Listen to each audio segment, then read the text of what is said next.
Welcome to the Coffee House, where in the next hour, there may be a very bright future for the arts in Silver Spring and for theater in Takoma Park. We'll see why. Howard Kohn discusses his new book on race and politics in Prince George's County. Indoor air pollution. How safe is your house? Also, songwriter Franklin Taggart picks at his guitar while DJ Renegade offers up a poem and Pat Aufderheide reviews films about kids and God. Plus, the regional song and dance calendar and what Takoma is reading and watching. Hi, and welcome to Coffee House Forum. There's no more talk of a megamall as the last best hope of saving a once grand Silver Spring. Silver Spring is indeed on the verge of a major renaissance, but it's built around a human-scale town center model of retail development. And parallel to the blueprint for its commercial revitalization, there's a budding movement to turn Silver Spring into a regional, even a world-class, arts district. County Executive Doug Duncan plans to announce the creation of a Silver Spring Cultural District Study Group, which holds out the promise that the county will grant tax breaks to landlords who rent space to arts-related enterprises. Already in the works, the American Film Institute is relocating from the Kennedy Center in the district to a restored Silver Theater and a new building next to it on Colesville Road. The Roundhouse Theater's Black Box stage will share that new building with AFI. And negotiations are well along for cable TV's Discovery Channel to move its corporate headquarters from Bethesda to the corner of Wayne and Georgia Avenues. One of the most intriguing possibilities is the proposal by an arts group to establish an arts consortium somewhere in downtown Silver Spring. That proposal helped spark a big turnout for a recent community brainstorming session hosted by Barbara Duncan, the county executive's wife. The Earth Center for the Arts had first hoped to purchase the 140,000 square foot Caldor building on East-West Highway, but it's now scaling back its ambition and looking at several other substantial but smaller locations. Why build an arts consortium in downtown Silver Spring? Things going on all over the county and all over Silver Spring, but they're all at different places, and our concept was to try to bring everything under one roof. So we're developing the concept of having visual arts, performing arts, literary arts, and healing arts, and ecological arts all in one place. So that way when people come in, they can be doing a variety of things. We also want to have a children's museum so that if you're coming to take a class, your kid can go to the museum. And it would be a hands-on art museum kind of a thing. The hope is an arts complex would help reinvigorate and redefine Silver Spring. There's now talk, says Sue Hoffman of the county's Silver Spring Regional Center, of locating the consortium at the old Normandy Caterers building at 13th and Georgia, or possibly at Blair Mill across the street from Caldor. It's not that the small existing Silver Spring arts community is necessarily unhappy where they're currently located, but the vision of an arts consortium gets their creative juices flowing. 9 years ago, but we're pretty isolated, and I think the continuum that can happen when we work together in partnership with other arts organizations, visual and performing and high definition television and, print technologies, and bringing together maybe a video cafe. We're thinking of maybe calling our project the highly charged or the highly wired, or the, some cafe that would be evolving cutting edge art. And one can do that alone, but one can do that better in community. I have been working with a consortium of print shops, for example, and we've traveled a show abroad for 6 years, and we have brought people from international communities to our studio and sent people from our studios abroad. I think right within Silver Spring we can have that international flavor with all the other performing and visual arts as an institute or as a consortium, developing, a global face for Silver Spring. Silver Spring seeks to, and while Silver Spring seeks to reinvent itself, next door, Takoma Park is expanding its cultural fare. There's the annual Folk Festival, strong at age 21, a Jazz Fest, and the Liz Lerman Dance Exchange, to name a few. And now there's the Lumina Theater, which features everything from Shakespeare to improv street theater. Lumina's director is Jillian Raye. Welcome to the Coffee House. Thanks. Tell us about the Lumina Theater. What is it? Well, it's basically a studio theater. I developed it from the classes that I teach. I teach all ages, age 4 through adult. And the classes, each session culminates in a production, a full-scale production. And I'm trained in Rudolf Steiner's speech and drama techniques, so I very much like working with the classics, and particularly Shakespeare. And I think it's fantastic for kids to work with Shakespeare, to work with something that really expands their vocabulary and expands their understanding. And they respond incredibly well to it. Rudolf Steiner. Rudolf Steiner. Oh, okay. You're not familiar with Rudolf Steiner? Well, I actually am. I have a friend who goes to has their kids that goes to one of the Waldorf schools. He developed Waldorf education. He was an incredible man, developed various philosophies affecting many different areas, from biodynamic farming to Waldorf education to anthroposophical medicine. And he developed a style of theater based on creative speech formation, which is using the sounds of speech to create an image in the ether. And give us an example. What does that mean? Think of the vowel sounds as the substance of speech, and the consonants as the shaping activities of that substance. And each time you create a word, it's like creating a sculpture out of something impalpable, rather than just sound waves kind of transmitting little intellectual ideas from you to me. The sound actually is a creative, formative force. The medium is the message. And Shakespeare especially was a writer who innately, I think, understood that, and the way he put the words together and used words to really paint pictures and create images. It's a type of theater that's very compatible with Steiner's techniques. People think of Shakespeare as very elegant and perhaps a little bit obscure sometimes, difficult, and you hear you're teaching it to students of all ages? Oh, yeah, yeah. And non-professionals, presumably. Definitely. Most of the people in my classes are non-professional. Some of them have had some experience, some of them have had none. And, you know, my purpose with these classes is to just get them really enjoying performing, enjoying the whole gamut of what it takes to put on a performance, studying the techniques, working with each other, building up, wearing the costumes, getting out in front of an audience, and really making something creative happen. It's very exciting. I love it, and they seem to like it too. And you had a performance this past summer. Yes, we did. Takoma Park's first annual Shakespeare Festival, and it was a Midsummer Night's Dream production. I had done it the previous December as a Midwinter Night's Dream, and then I was approached by some of the people connected with Historic Takoma who had seen the December production, and they suggested the possibility of doing it at their historic site, the Thomas Siegler Carriage House. And it was really lovely. We did it outdoors, and we set it just so that the fireflies came out at just the right time, and it was a really good experience. Well, I'll always have warm feelings for Midsummer Night's Dream, because that was one of the very few Shakespeare plays that I actually understood without the lots of interpretation in high school. Yeah, it's I think one of his most accessible. It's certainly one of my favorites. I've played a number of different roles in it. And I like it because it really utilizes the whole gamut of age range. You know, I had the kids playing the fairies, the elementals, and the adults playing the rustics. We did them as men in black. They were like Secret Service agents. And how was the play received? It was great. We must have had about 100 people each night, which is really as much as that space can hold. So I'm hoping next year to extend it. We did it for 4 nights, Thursday through Sunday, and next year I'm planning on 2 weeks, Thursday through Sunday. And you were running a camp this summer that had a production, a street theater production, yes. Near the gazebo, at the gazebo, right. In downtown Silver Spring. In Old Town. Let's take a look. Okay.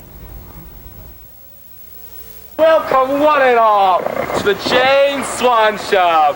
Hi, I'm Jane Swan.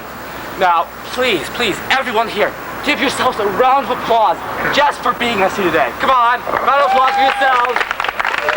Very good.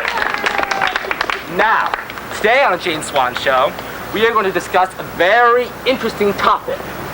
The topic is cloning. What's that? Cloning. Cloning? Cloning. Oh, okay. Now, specifically, we're going to talk about panda cloning.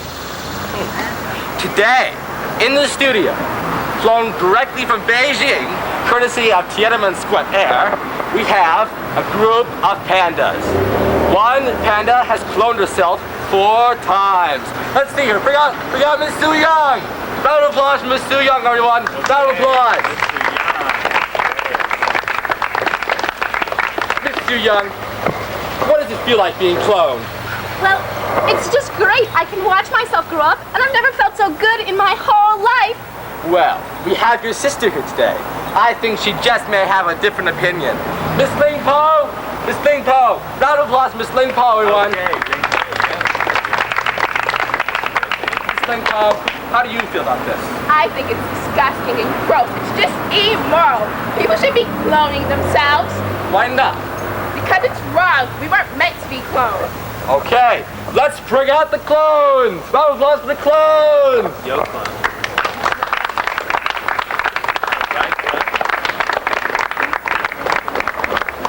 Wow, they look just like you! Well, I'm so gorgeous and perfect. Why shouldn't there be more of me? More of me. More of me. More of me. More of me. Wow. Now, what are the advantages to having so many clones? Well, first of all, I have a clone for everything that I do. Working, shopping, cleaning, and exercising. Working, shopping, cleaning, and exercising.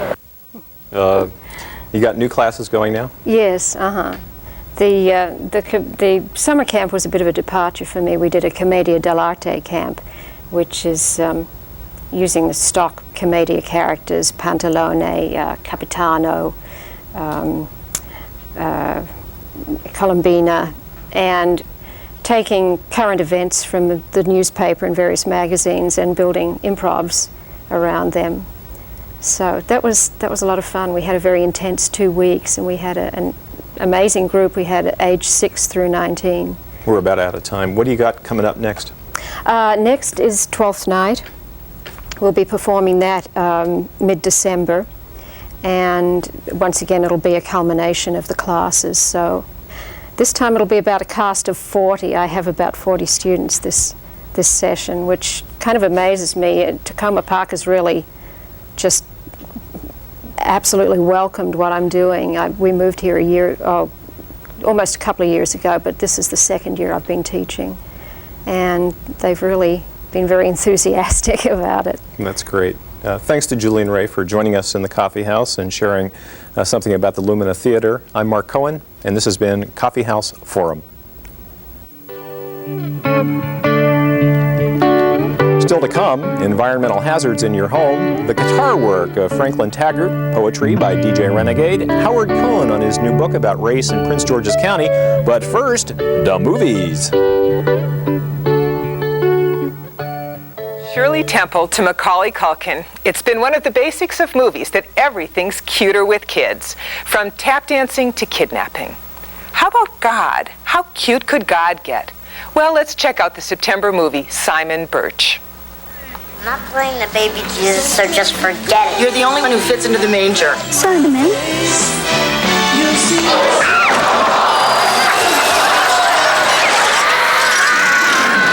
Congratulations, Simon. You've just given us our first full-contact Christmas pageant. Sex makes people crazy. Simon, who was born small and disabled, believes he's on a mission from God. You probably won't be surprised if I tell you that the movie finds him just such a mission. Turns out, and this probably also won't be a surprise, that Simon's a better believer than that hand-wringing, doubting old minister at the local church. The story shrinks up a John Irving novel called A Prayer for Owen Meany. Mark Steven Johnson, who's the guy who wrote Grumpy Old Men, both wrote and directed it. So I figure he's the one who's responsible for our noticing how cliched the melodrama is. Another overly cute Searching for God movie is Wide Awake, which is now out on video. It's also one that has God doing an end run around religious institutions.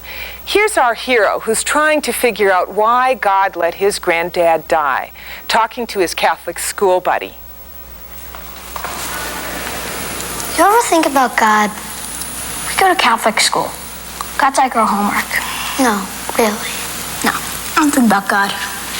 Do you think he's real? Nope. Why not? Too many bad things happen to people for no reason. If you believe in him, it's cool. I drink chocolate milk through my nose. What do I know? Call me a grouch, I can't help somehow feeling suspicious in movies like these. It's like they capitalize on the real spiritual anxiety so many of us feel, as well as our suspicion of organized religion.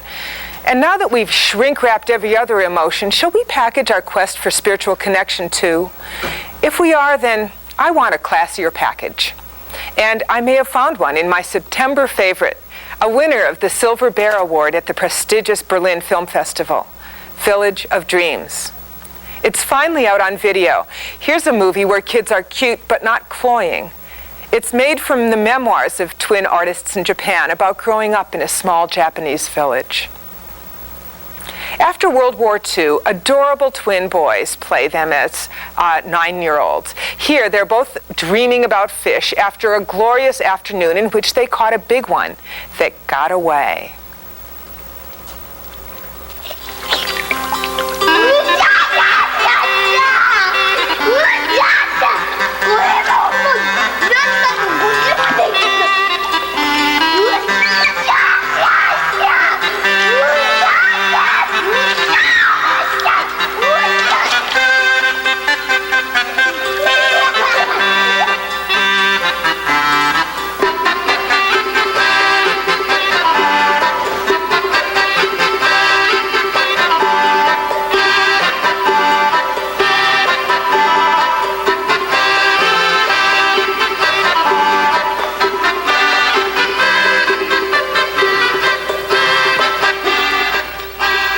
They get in trouble all over town. We watch the boys test their own limits and the patience of the town folk. And yes, they do learn some life lessons that you want your kids to learn too.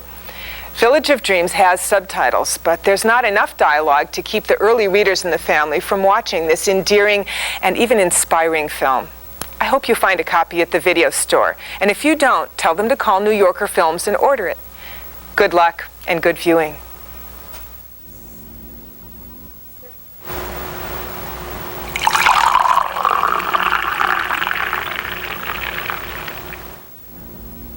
Hello and welcome to In Sickness and in Health. You may feel snug as a bug in your home, but look out. You may be touching, breathing, even ingesting a variety of chemical and biological toxins that are minute by minute poisoning and even killing you. It's not just the headliners such as asbestos insulation that can do great damage, but also a long list of seemingly innocuous items such as your mattress, ceiling tiles, cat litter, carpets, and room fresheners. Here to talk about hidden toxins and what to do about them are Maryla Records, author of a book on household hazards, and Larry Weinstock, acting director of EPA's Office of Radiation and Indoor Air. Welcome to the Coffee House. Thank you. There are rules and regulations governing what should be safe in our house, and most of us feel fine when we sit at our home. Are we perhaps exaggerating the dangers in the home, or are they very real? Perhaps you'd like to begin, Maryla? I think the dangers in the home are very real. Cancer is up 40% since 1950. That parallels the growth in the use of synthetic chemicals in the home. In fact, they say toxic smoke, not fire itself, is the cause of 80% of fire-related deaths because we have so many things in the home made of plastics and petroleum byproducts, petroleum distillates, many of which have been found to be carcinogenic. There's not to mention what we eat and many other things, what we're breathing. He can speak to more of that. Yes, would you like to take that from there? There's no question that people are exposed to serious health hazards in the home. Fortunately, there are things that people can do to protect themselves and their family, and most of them aren't that difficult or expensive.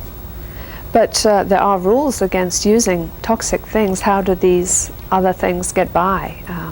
We know that asbestos is not allowed to be installed in houses, but do they come into use and then later on people discover they could be toxic? Well, there are a lot of chemicals that are used, some of which there are substitutes for, and most of the laws that deal with toxic chemicals, deal with trying to prevent new chemicals from coming into the marketplace. But there are also just health hazards that can be caused by incorrect use of otherwise safe products. And sometimes things such as water itself can lead to actually serious health problems. Yeah, we've mentioned a few of the toxins. Perhaps you'd like to give a list of all the various things we can find in our home that maybe we think are safe or maybe not even know are there. Well, some very common everyday things can be hazardous, just chlorine bleach or ammonia.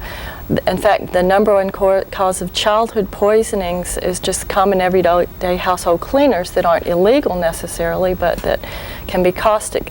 There's two things to think about here, though. One is something that's just toxic in large quantities. It's caustic or irritating. And another are those things that are based on petroleum distillates that may be causing cancer or birth defects or genetic damage, or can have long-term neurotoxic effects on our systems or cause some kind of liver damage. And even things though like chlorine and the chlorine gas fumes, they've been shown to lead to increases in rectal and bladder cancer and hardening of the arteries and even fatal heart attacks. And we breathe chlorine just from the water that we drink, and we breathe it in the air when we run tap water, and we can even absorb it through our skin. So every time we take a shower, exactly. Yeah, nobody baths in purified water that I know of. What are some of the others? Well, what we see is the 5 major health hazards in the home for at least the indoor environment. The first is radon, which is a naturally occurring radioactive gas, which is the second leading cause of lung cancer in the United States. And local officials have estimated that 1 person a week in Montgomery County dies of lung cancer caused by radon. Another thing that's an important hazard, especially for young children, is environmental tobacco smoke. Over 100,000 to 300,000 respiratory illnesses are caused in children under the age of 18 months because their parents smoke or they're around other people who smoke. It also is a cause of asthma, and it can make asthma a lot worse for people who have it. 3 other things that people need to worry about. One is carbon monoxide, which is just comes from the combustion products such as gas furnaces or gas stoves. People need to have these regularly checked to make sure they're working properly and have proper ventilation. Another and a detector as well. In some cases, depending on the appliances that you have. So along the lines that she was talking about with chemicals, it's very important that people read labels and follow instructions. A lot of chemicals can be safe if they're used in well-ventilated areas, and people often have a tendency not to take that seriously, and really they should. And the last one, as I had mentioned before, was water, which can lead to moisture in carpets or walls, can lead to growth of molds, fungi, other biological agents, which can be very dangerous, or at least leading to asthma attacks, or actually just direct illness itself. So. And these can grow underneath carpets and perhaps give a musty smell, but people don't do anything about them. Yeah, it's very important if you have those kind of musty smells to really try to find the source of the moisture and to take care of it. Also, if you have things like standing water that people can get from humidifiers by not changing the water regularly, any kind of standing water or moist fibrous material like carpets or wall boards that stay wet can be a source for contaminants to grow, biological contaminants. And so people need to be aware of that and need to really keep an eye out for it. Maryla, you mentioned something else about carpets. It's not just the moisture, but some chemicals that are contained in them. Yes, carpets can have many types of volatile organic chemicals. There used to be formaldehyde, but that's no longer in carpets, I understand, anymore. But there are other chemicals that can outgas from carpets. Many have been treated with pesticides, and that can outgas. If there's a strong carpet smell, you need to be concerned perhaps and air your house out or air the carpet out before it's installed. And the latex backing can outgas other kinds of chemicals. people need to be very wary. I have a friend that kind of started me on this whole interest in toxic chemicals in your home, who did just a common household project using some glue with some strong solvents in it, and they didn't properly ventilate. She got terribly sick and was sick for many, many years without knowing what was wrong with her. Stomach problems and dizziness. And from the glue. From the glue. I suppose in the old days when houses weren't so well ventilated, we were actually better off in that respect. Well, certainly the radon problem has mostly been a factor of houses being closed in order to conserve energy.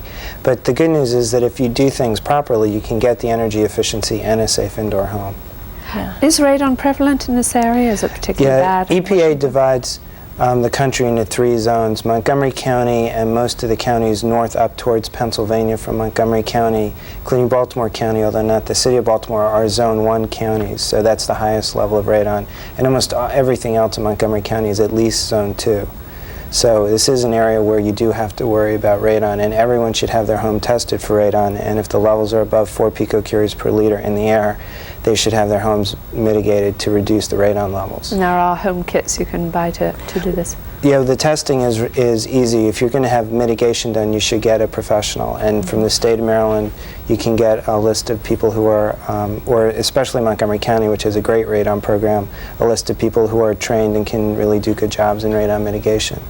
And if your neighbor's okay, it doesn't mean you are, because it's... Right. It can cause by small fissures in the subsurface that you wouldn't know, and so every house really does need to be tested.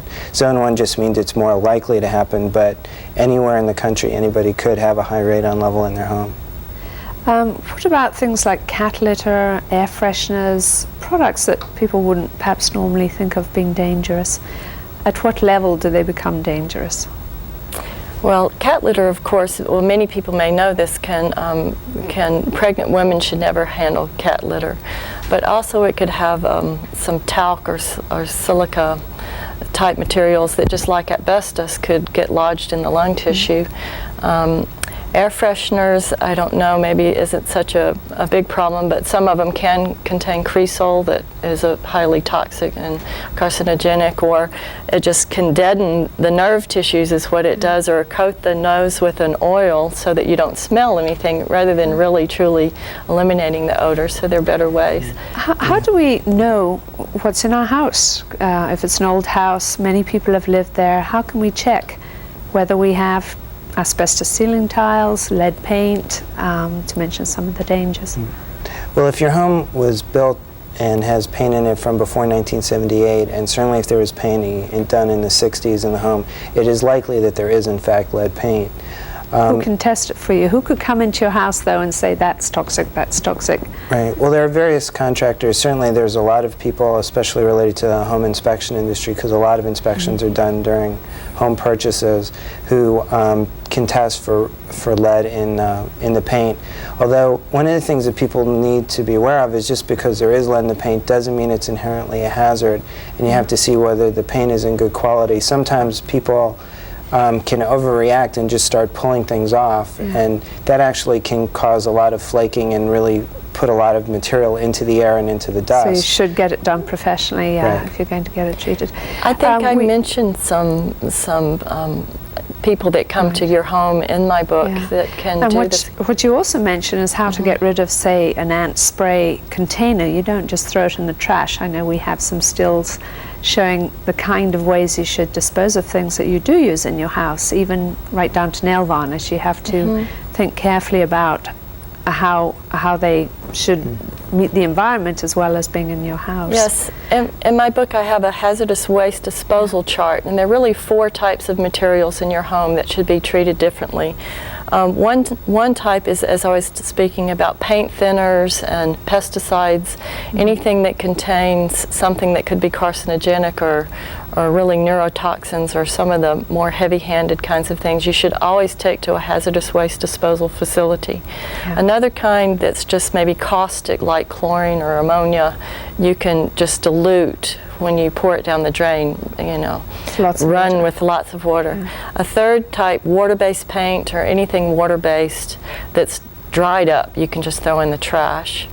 But there's other kinds of things like used motor oil you should never just allow to run into the street. They should always be taken to a recycling facility, is the fourth way. Okay, I hope they put up a picture of the cover of your book. Very interesting indeed. Thank you very much. We're about running out of time here. I'd love to speak on this subject, but we've got to end now. A big thank you to Maryla Records and Larry Weinstock for opening a window on how to make our homes and the environment healthier. For In Sickness and in Health, I'm Cathy Kristiansen.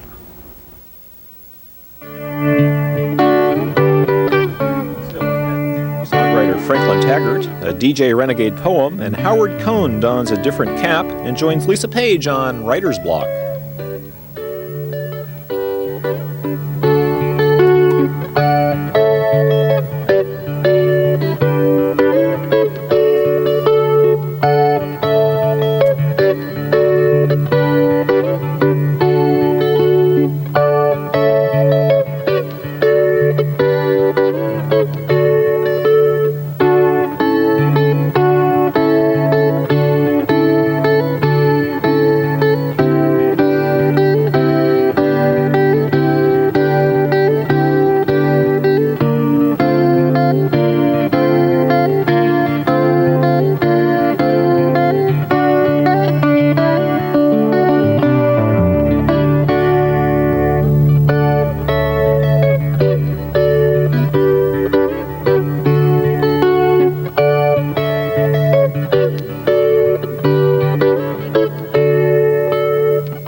Well, that was a pretty snappy piece. Thanks a lot. I'd like to welcome you, Franklin, to the Musical Traditions segment of Takoma Coffee House. Glad to be here.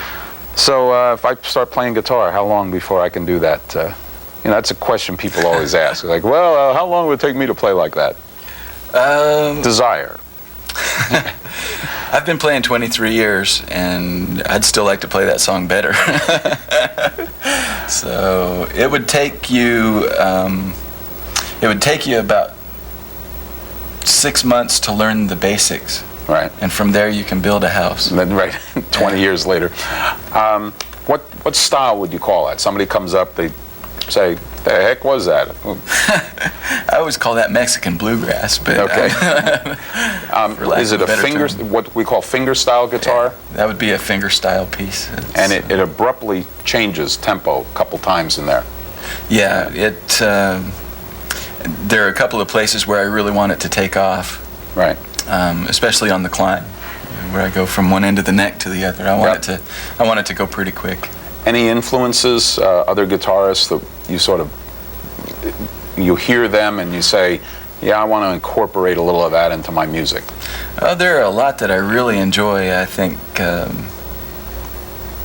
recently I've been really listening to a lot of Michael Hedges, and have been also influenced a lot by a lot of the jazz guitarists, Django Reinhardt, and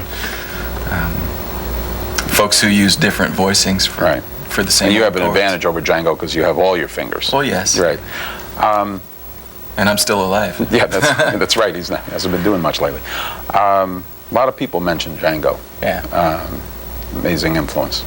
Came to the U.S. and didn't have a guitar with him when he first visited. What was the name of that last tune? I haven't really settled on a name for that. Mexicali Bluegrass? Yeah. You want to give us another one, maybe with a vocal? Sure. Something you wrote? Yeah, I'll do one. Okay, take it away.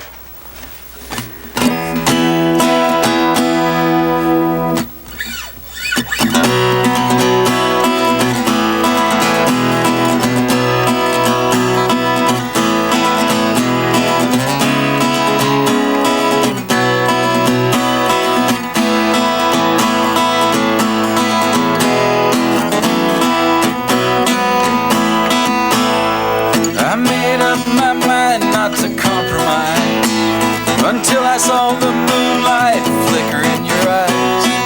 Now I'm back to stepping out and telling lies. Ramona, what about your children? What about your spouse? They'll be cold and lonely in that $1 million house. You said you went to see a friend, but you came to see a louse. Oh, Ramona, sweet Ramona, tell me what am I to do? My conscience takes a holiday whenever I'm with you. I go against my better sense, got no excuse, no defense, Ramona. I shouldn't be loving you. You married him for money, but you gave up your life. Gave away your dreams just to be a rich man's wife. You wanna feel alive again, that's why you're here tonight. Oh, Ramona, sweet Ramona, tell me what am I to do? My conscience takes a holiday whenever I'm with you. I go against my better sense, got no excuse, no defense, Ramona. I shouldn't be loving you. I go against my better sense, I got no excuse, no defense, Ramona. I shouldn't be loving you. Why did I let this happen again? It isn't what I want or what I need. I feel strong in your arms, but I'm too weak to let you go. Sweet Ramona, tell me what am I to do? My conscience takes a holiday whenever I'm with you. I go against my better sense, got no excuse, no defense, Ramona. I shouldn't be loving you. I go against my better sense, I got no excuse, no defense, Ramona. I shouldn't be loving you. I go against my better sense, I got no excuse, no offense, Ramona. But I shouldn't be loving you.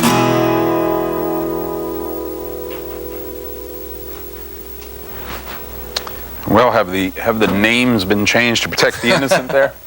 Certainly. I immediately thought of Bill Clinton and Monica Lewinsky. Oh, sad, Dave. Well, I mean, I shouldn't be loving you, and there you are, and you're now in the nation's capital. Yes, here I am. How long have you been living in the area? I moved here in July. Okay, and besides working on songwriting craft, you do a little bit of teaching. Yes. Now, you've been working with another singer-songwriter, or just emerging, a woman named, is it Dana Howard? Dana Ward. Dana Ward. Yeah, I've been doing some writing with Dana. She's been in the bluegrass and old-time circles for a long time. She's a real great singer. And did you know her before you came up to this area? I had met her once before I moved here at a party locally.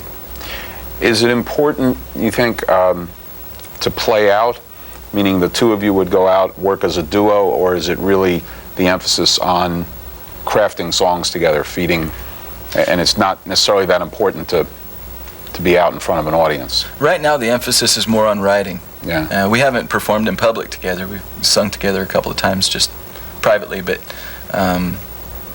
we haven't done much playing out publicly yet. Yeah. In fact, I haven't done much solo work at all in the area yet. Do you, out of a sort of 100% of your time, do you see yourself as writing 80% and performing out 20, or? Right now, that's about what it is. Yeah. I'd like it to be more performing. In fact, I'd like to put together a band of some kind. Well, certainly people are listening to that, sitting in their living room saying, yeah, I play bass, I play banjo. Maybe they'll call in. Love some string players and just some people with the backup vocals, horn section. Good attitudes and willingness to explore. Okay. You got another one for us? I can do another. Sure. Okay, what was the name of the last song? Last song was Ramona. I almost would have guessed that. And what's this one called? The last song is going to be called, shoot, I can't even remember the name of my own song. The last song will be called... Well, you can make something up. Pathway to Me. Pathway to Me, yeah. Okay. Thanks again for coming on and take us home. Thanks, David.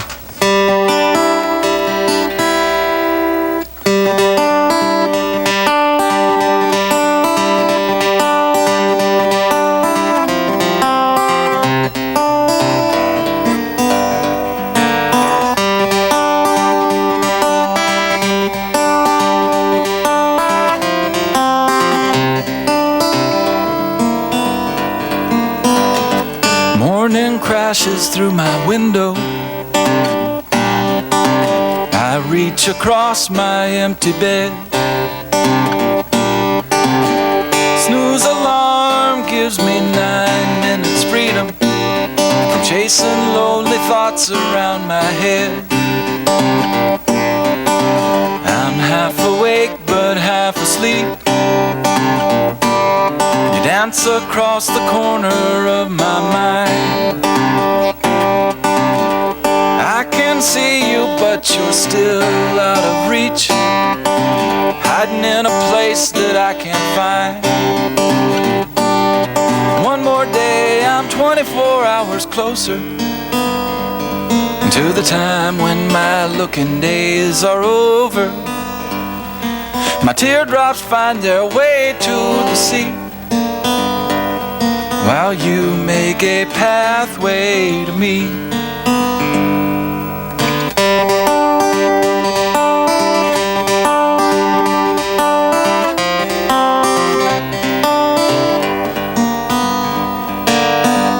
Could be the server at this restaurant, might be my seatmate on the train. Are you that woman at the corner of the bar, listening to my sad refrain? One more day, I'm 24 hours closer to the time when my looking days are over. My teardrops find their way to the sea, while you make a pathway to me. While you make a pathway to me. While you make a pathway to me.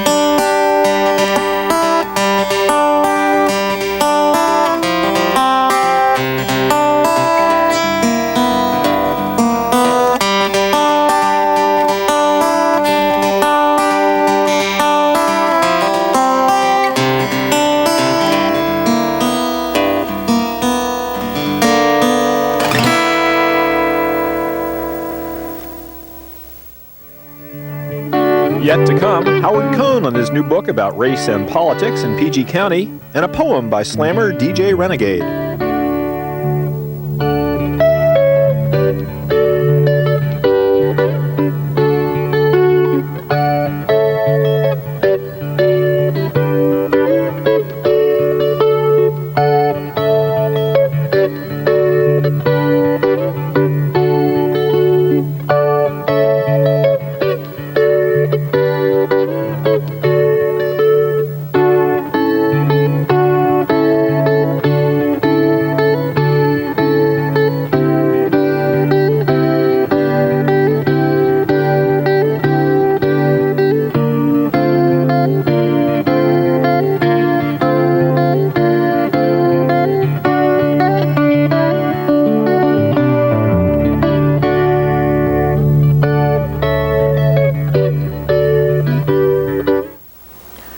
Song in the Key of Nicole.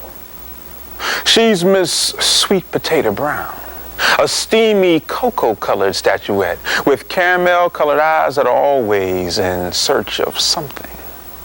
And with pepper tongue twirling, she sets whole rooms whirling, her dark beauty swirling, so devilishly dervish and needlessly nervous, though wordlessly weird.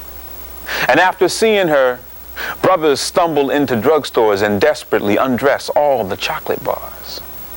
But she refuses all flowers, will hold no hands, and sleeps in heavy sweaters as though frantically afraid of the cold. And I think it was over raspberry tea that I noticed in the shadows of her smile that she'd slept in Passion's Alley and searched through all the cans, but found it left her hollow with strangely smelling hands. And still not finding.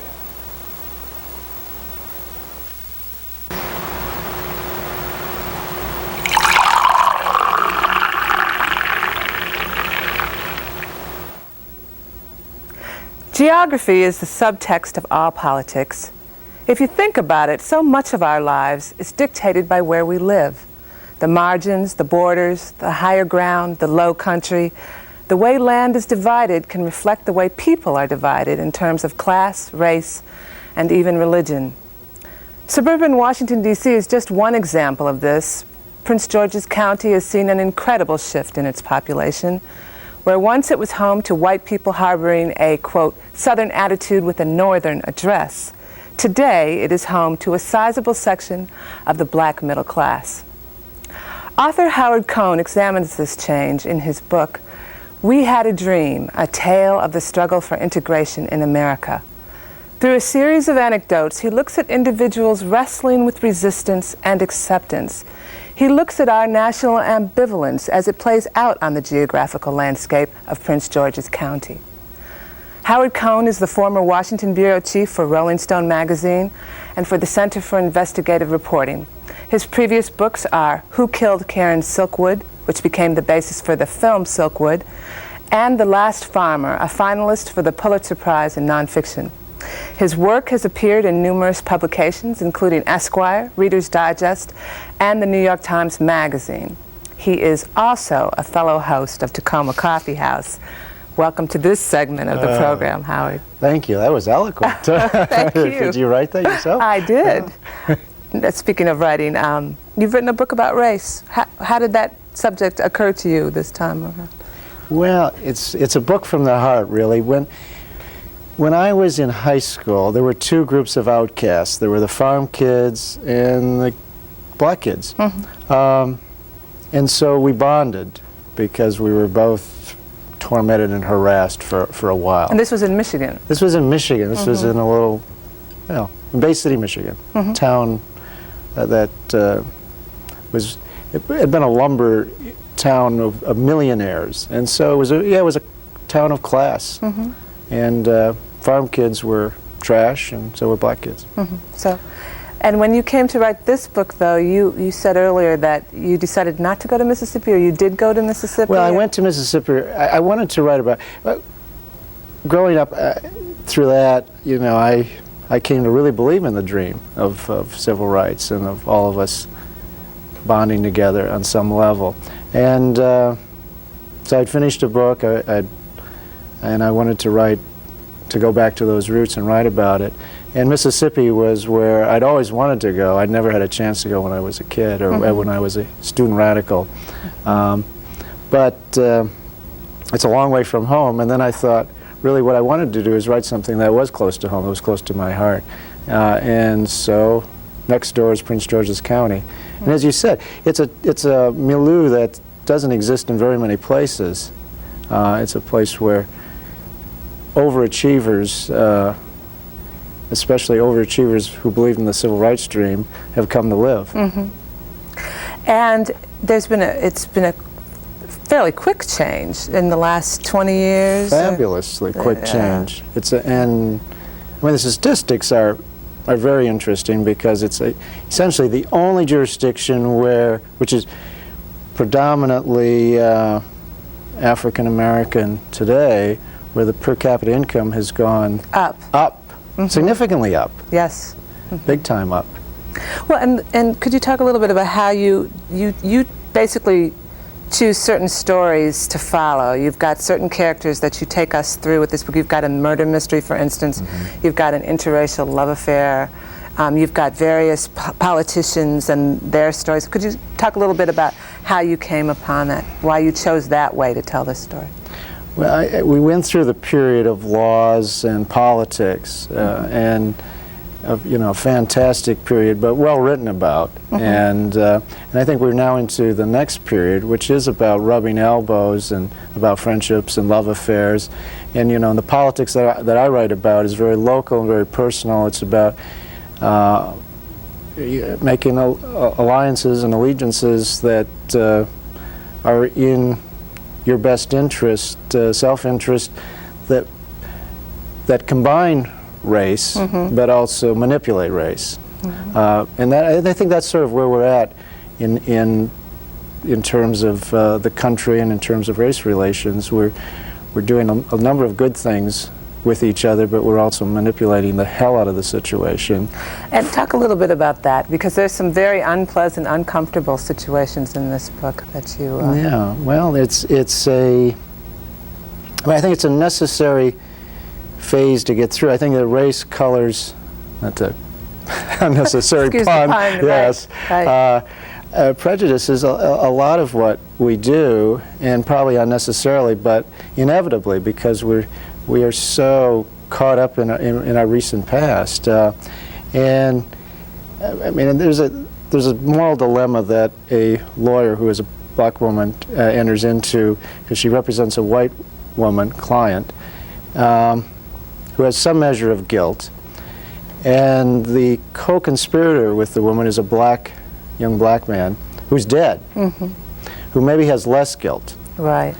Now, on the other hand, the prudent thing, or the correct thing for her to do as a lawyer, is to put as much blame as possible on the dead young black man on behalf of her client. When she chooses not to do that, well, was she right or wrong, and was that because of his skin color and her skin color? Well, I mean, that's a complicated issue. Oh, it is.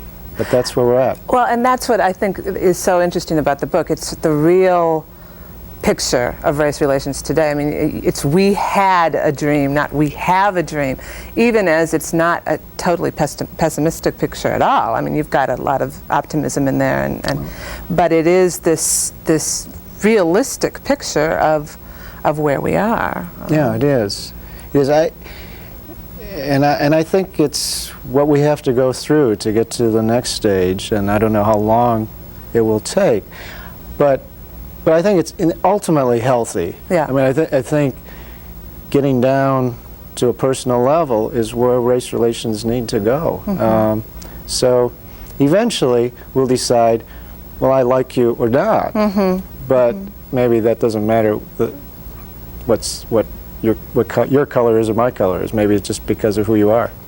Well, it's so, that's the old adage that, from the 70s, well, we're all people and we're all part of the human race, which is a very nice thing and a very nice idea, and certainly has some truth to it. And yet what your book exposes is how many of us are still rooted in no, you did this to me, or you did that to me, or, you know, this is your history and this is my history. And those, you know, sort of post-traumatic stress we're all sort of wrestling with still. And I think you're right. I think it is healthy. Well, it is.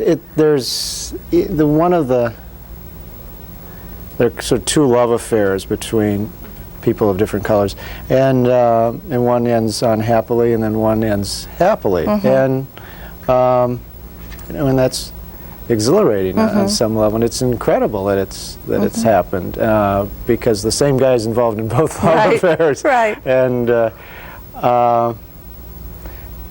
that's, I mean, that's made my heart glad in the end. At the same time, as you say, some chapters in this book, some chapters in the lives of people who I followed for about 5 years, some chapters ended badly. Yeah, yeah.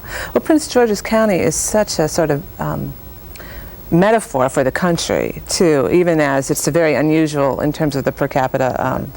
I think that because of the change happening so quickly and the dramatic change happening, and the white flight and those who choose to stay and assimilation, it's all, we have about 1 more minute, but you know, it's really it's quite a good place to have chosen. Well, it's most of the people I felt were like most of us who went through that period and felt this was important for the country to get together, to have that dream.